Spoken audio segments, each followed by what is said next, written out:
into Libya and kill Brother Gaddafi and kill his children, as they did with Saddam Hussein and his sons Qusay and Uday. You must remember, dear people of America, that whenever government wants you to think and act in a certain way that would bring justification to an action that they are already planning to make, they must make the person that they hate a boogeyman. Now, nobody wants civil war. It is the bloodiest of all kinds of wars, because you're fighting your own brothers, you're fighting the people of your own language and culture and history. So in every nation, brothers and sisters, there is dissatisfaction. And what the CIA does is go into a country and move among the people that are dissatisfied to stimulate a revolt against a leader that they don't like, because they want regime change. I want to be specific. When George W. Bush was president, he said they wanted regime change in Iran, in Korea. Regime change. How do you get regime change, honest America? How do you do that? Congress, the Congress of the United States, voted to spend $150 million to replace the government in Iran that America doesn't like. So they send their agents in to work among the, the dissatisfied. So when they had this election and the people in Iran rose up, they have legitimate grievances, all right, but stimulated from the outside. So President Obama didn't want to put his foot into that cage lest somebody say America inspired it, because it was America's policy to destabilize that government. Well, what about Libya? See, how much money is being spent to arm the so-called rebels? They're dissatisfied. Well, what is their dissatisfaction about? Do they have jobs? Yes. Do they have food? Yes. Has Gaddafi used the oil money to build Libya? Yes. Did Gaddafi use oil money and discover water under the Sahara Desert and brought that water to the surface and brought water from Benghazi all the way to the border almost of Tunisia? Did he impose farming in the desert so that they could feed their own people? Yes. Are there billions of dollars that he's spending building homes, building apartments for his people? Yes. So something is under this.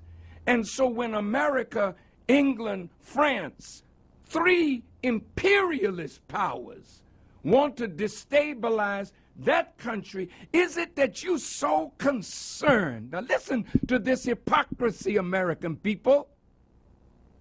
Is it that you're so concerned over the blood that is being shed in Libya when you look the other way when the Israeli Defense Force was bombing the innocent people of Gaza?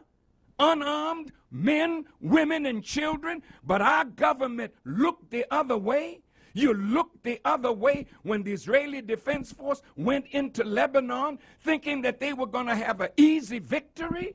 Then you had to come out with your tail between your legs? Don't tell me and wise black people or white people that you're interested in black suffering. Where were you in Rwanda? Where are you in the Congo? Why did you go to Darfur? Because oil is there. No. You don't want to save the Libyan people. That's your noble motive to hide your wicked agenda. Now, I want to warn you in the name of Allah that this is more complex than what you think. Go into Libya if you want to. The Libyans do not want foreign occupation on their land. And when you make that kind of move, if you're not careful, you'll unite the Libyan people against you. And again, Gaddafi wasn't sitting in any tent twiddling his thumbs over these last 10 years. This man has been investing in African development. This man has been moving throughout Africa. This man has friends all over the world. He may not be your friend, but if you take him out and kill him like he's some rotten fella that wants to kill his own people, what did you do in Waco? Right. What did you do when your people rose up? Did you talk them out of it? No. They had weapons, you bombed them. What did you do in Philadelphia with the movement? Did you talk them out of their home, or did you bomb them? We didn't hear any outcry from you religious hypocrites that love the lives of human beings. You're a liar and a hypocrite. And I warn my brother, don't you let these wicked demons move you in a direction that will absolutely ruin your future with your people in Africa and throughout the world. They don't like the way you handle Mubarak. They don't like the way you're handling the situation in the Arab world. So I would advise you to be careful and move with wisdom and skill. My advice would be, why don't you organize a group of respected Americans and ask for a meeting with Gaddafi? You can't order him to step down and get out. Who the hell do you think you are? That you can talk to a man that built a country over 42 years and ask him step down and get out? Can anybody ask you? Well, there's a lot now going to ask you to step out of the White House because they don't want no black face in the White House. Be careful, brother, how you handle this situation, because it is coming to America. It has already started. Look in Wisconsin. Look in Ohio.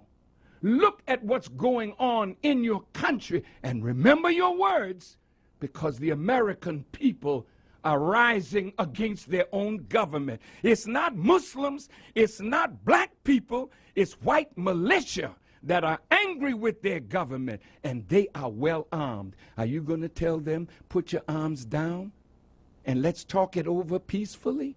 I hope so. But if not, America will be bathed in blood, not because Farrakhan said so, but because the dissatisfaction in America has reached the boiling point. Be careful how you manipulate the dissatisfaction in Libya and other parts of the Muslim world. The Honorable Minister, Louis Farrakhan. More intelligent conversation. Good evening. Tonight, I can report to the American people and to the world that the United States has conducted an operation that killed Osama bin Laden, the leader of al-Qaeda, and a terrorist who's responsible for the murder of thousands of innocent men, women, and children.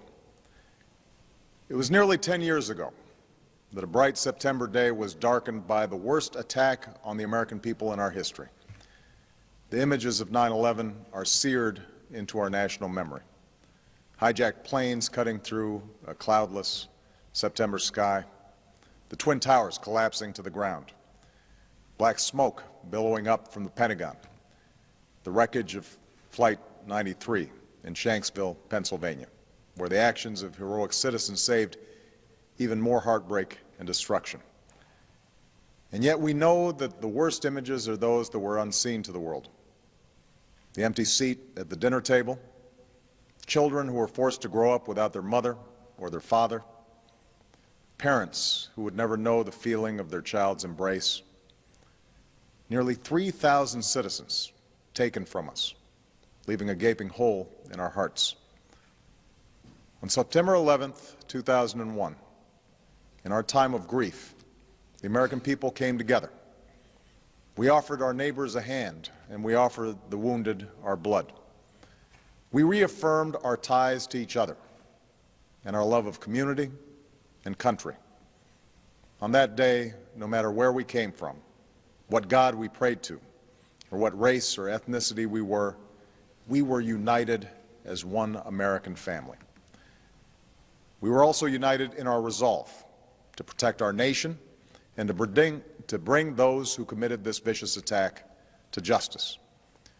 We quickly learned that the 9/11 attacks were carried out by Al-Qaeda, an organization headed by Osama bin Laden, which had openly declared war on the United States and was committed to killing innocents in our country and around the globe. And so we went to war against Al-Qaeda to protect our citizens, our friends, and our allies. Over the last 10 years, thanks to the tireless and heroic work of our military and our counterterrorism professionals, we've made great strides in that effort. We've disrupted terrorist attacks and strengthened our homeland defense. In Afghanistan, we removed the Taliban government, which had given bin Laden and al-Qaeda safe haven and support. And around the globe, we worked with our friends and allies to capture or kill scores of al-Qaeda terrorists, including several who were a part of the 9/11 plot. Yet, Osama bin Laden avoided capture and escaped across the Afghan border into Pakistan. Meanwhile, al-Qaeda continued to operate from along that border and operate through its affiliates across the world. And so shortly after taking office, I directed Leon Panetta, the director of the CIA, to make the killing or capture of bin Laden the top priority of our war against al-Qaeda, even as we continued our broader efforts to disrupt, dismantle, and defeat his network. Then, last August, after years of painstaking work by our intelligence community, I was briefed on a possible lead to bin Laden. It was far from certain, and it took many months to run this thread to ground. I met repeatedly with my national security team as we developed more information about the possibility that we had located bin Laden hiding within a compound deep inside Pakistan. And finally, last week, I determined that we had enough intelligence to take action and authorized an operation to get Osama bin Laden and bring him to justice. Today, at my direction, the United States launched a targeted operation against that compound in Abbottabad, Pakistan. A small team of Americans carried out the operation with extraordinary courage and capability. No Americans were harmed. They took care to avoid civilian casualties. After a firefight, they killed Osama bin Laden and took custody of his body. For over 2 decades, bin Laden has been al-Qaeda's leader and symbol, and has continued to plot attacks against our country and our friends and allies. The death of bin Laden marks the most significant achievement to date in our nation's effort to defeat al-Qaeda. Yet his death does not mark the end of our effort. There is no doubt that al-Qaeda will continue to pursue attacks against us. We must, and we will, remain vigilant at home and abroad. As we do, we must also reaffirm that the United States is not and never will be at war with Islam. I've made clear, just as President Bush did shortly after 9/11, that our war is not against Islam. Bin Laden was not a Muslim leader. He was a mass murderer of Muslims. Indeed, al-Qaeda has slaughtered scores of Muslims in many countries, including our own. So his demise should be welcomed by all who believe in peace and human dignity. Over the years, I've repeatedly made clear that we would take action within Pakistan if we knew where bin Laden was. That is what we've done. But it's important to note that our counterterrorism cooperation with Pakistan helped lead us to bin Laden and the compound where he was hiding. Indeed, bin Laden had declared war against Pakistan as well and ordered attacks against the Pakistani people. Tonight, I called President Zardari, and my team has also spoken with their Pakistani counterparts. They agree that this is a good and historic day for both of our nations. And going forward, it is essential that Pakistan continue to join us in the fight against al-Qaeda and its affiliates. The American people did not choose this fight. It came to our shores and started with the senseless slaughter of our citizens. After nearly 10 years of service, struggle, and sacrifice, we know well the costs of war. These efforts weigh on me every time I, as Commander-in-Chief, have to sign a letter to a family that has lost a loved one, or look into the eyes of a service member who's been gravely wounded. So Americans understand the costs of war. Yet, as a country, we will never tolerate our security being threatened, nor stand idly by when our people have been killed.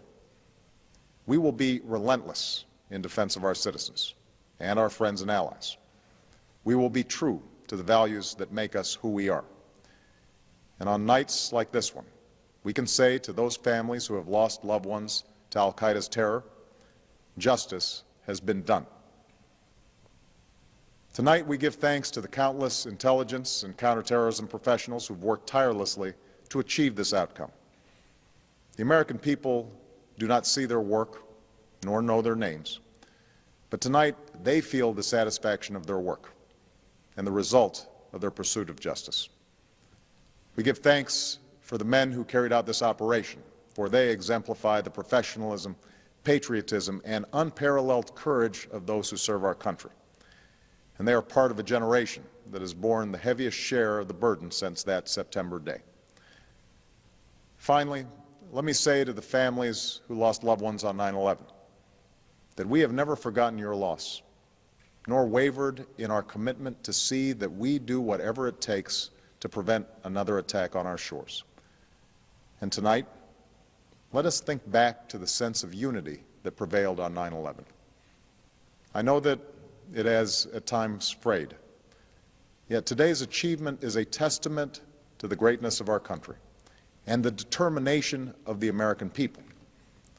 The cause of securing our country is not complete, but tonight we are once again reminded that America can do whatever we set our mind to. That is the story of our history. Whether it's the pursuit of prosperity for our people or the struggle for equality for all our citizens, our commitment to stand up for our values abroad, and our sacrifices to make the world a safer place. Let us remember that we can do these things not just because of wealth or power, but because of who we are. One nation, under God, indivisible, with liberty and justice for all. Thank you. May God bless you. And may God bless the United States of America. The following is a fictional story of events that may happen in the near future. 8 a.m. New York Stock Exchange. It's a cold, breezy day on Wall Street as markets await the Federal Reserve's announcement for QE4. Futures are up significantly. The Dow Jones just breached its 2008 high of 14,164. Gold just hit an all-time high of 2,900. Silver just breached $100 per ounce. The dollar index is holding at 53. With official unemployment at 16.3%, there is a nervous feeling on Wall Street that if this doesn't work, the world could implode into a depression that will last for the remainder of the decade. 8:19 a.m. Beijing. Chinese officials announced that they can no longer allow Washington to devalue their holdings. After making their concerns private, China accepts that Washington will never stop paying its debts with inflated currency. China makes an official statement from Beijing, quote, "We have made our concerns known privately for some time. With QE4 about to be announced today, China will have no choice but to stop purchasing U.S. treasuries. We have allowed Washington to try to work through their imbalances for 4 years. But with global inflation and U.S. consumers rapidly shrinking as a percentage of global GDP, we feel that a Western recovery is unlikely until they reform their entitlement programs." 8:45 a.m. New York Stock Exchange. Upon hearing the statement from China, Dow futures have a sharp reversal and begin to drop. Gold leaps past $3,000 per ounce, up $150 per ounce in the last 26 minutes. CNBC awaits a statement from the White House. 8:50 a.m. Washington, D.C. The president makes an official statement to calm investors' fears. He tells Americans that he has spoken with several G20 leaders. They have assured him that they will continue to increase their purchase of treasuries and believe that a strong U.S. economy is the only thing that will bring back global prosperity. He has also spoken to Chairman Bernanke, who assures him that a strong dollar will be the result of QE4. The president also reminds Americans that his recent New Deal recovery programs that he passed through executive order will increase the likelihood of a lasting recovery. He also notes that Beijing, since 2009, has slowly been reducing their holdings, so the impact will be minimal. 9:51 a.m. New York. Dow futures fall 850 points in the first 20 minutes of trading. Markets are halted for 1 hour by the authorities. 10 a.m. Main Street, America. The news about the stock market in China has now spread. A panic begins to set in and unprepared Americans rush to the grocery store. In an attempt to purchase food and water, Americans that didn't know what was going on are alerted by all of the news stories and panic buying. Within 50 minutes, there is a nationwide rush to the stores. Empty store shelves in America become a reality. 10:52 a.m. New York. Markets reopen and the Dow Jones resumes its collapse. Investors around the world join the sell-off in bonds and stocks and begin to purchase commodities. Unlike the panic of 2008, this time commodities are seen as the only safe haven from a dollar crisis. 11:30 a.m. New York. The Dow falls 1,700 points since reopening. Trading is halted for at least 2 hours. The Federal Reserve injects $200 billion into the markets and announces that QE4 will be delayed until further notice. Congress is called back to D.C. for an emergency joint session. Some members of Congress are saying that they consider China's statement a financial attack. 12 p.m. Main Street, America. Several cities begin to see civil unrest after grocery stores are forced to close. Traffic in the streets and violence break out. The president puts the National Guard on alert for a possible deployment onto U.S. streets if things don't get under control soon. Several news agencies are reporting injuries at grocery chains and call for the authorities to do something before it gets worse. 12:15 p.m. Toronto, Canada. George Soros tells CNBC that a run on treasuries is imminent and that there is nothing the government can do to stop it. He says it is unfortunate that a controlled decline of the dollar was not coordinated better over the years. Today really could have been avoided if not for the Tea Party politicians who demanded fiscal responsibility and a constitutional government. 3 p.m. Gold closes at $11.53 for the day at $4,053 per ounce. Silver closes at $173 per ounce.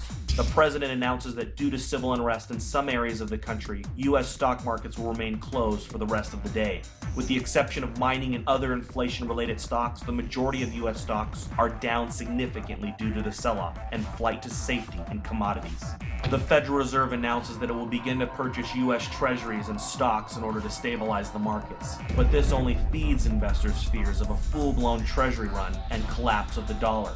6 p.m. Asia. Asian markets begin a massive sell-off. Dollar collapse rumors begin to take hold of the markets. CNBC Asia looks into a possible COMEX default and complete breakdown in the U.S. economy. Gold spikes in Asia, up 17.50 in the first complete hour of trading. Gold is now at 58.03. 7 p.m. Gold and silver bullion dealers across the world have suspended all sales due to no inventory. A COMEX default is now expected. Several central bank representatives propose a freeze on currency markets and a fixed devaluation of the U.S. dollar in order to calm investors. 7:30 p.m. the United States. The sun sets on America. In the last 12 hours, the world has changed. Americans are glued to their televisions taking a crash course on a debauched currency. Smoke from fires in the cities have put a dark cloud over the nation. 7:45, the Federal Reserve. The Federal Reserve announces it will inject $1.5 trillion into the markets in order to stop any further decline in stocks. 7:55 p.m., OPEC. The final nail in the coffin. OPEC nations halt oil trades in U.S. dollars until further notice. They will only accept euros, renminbi, or gold. 7:59 p.m. The Federal Reserve's announcement to inject $1.5 trillion into the markets causes a sharp reversal in overseas markets. Stocks begin to rally even as Main Street melts down. 8 p.m. Manhattan. Gerard Adams, president of the National Inflation Association, sends out an urgent email alert.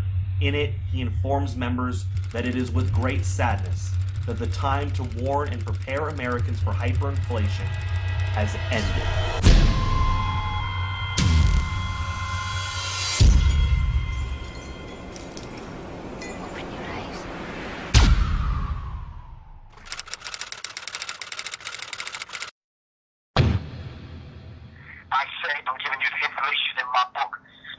psychological covert war on hip-hop. I'm giving you the information and the ammo to actually wage a fight against these people that are waging this war. I mean, Sun Tzu said we have to know your enemy.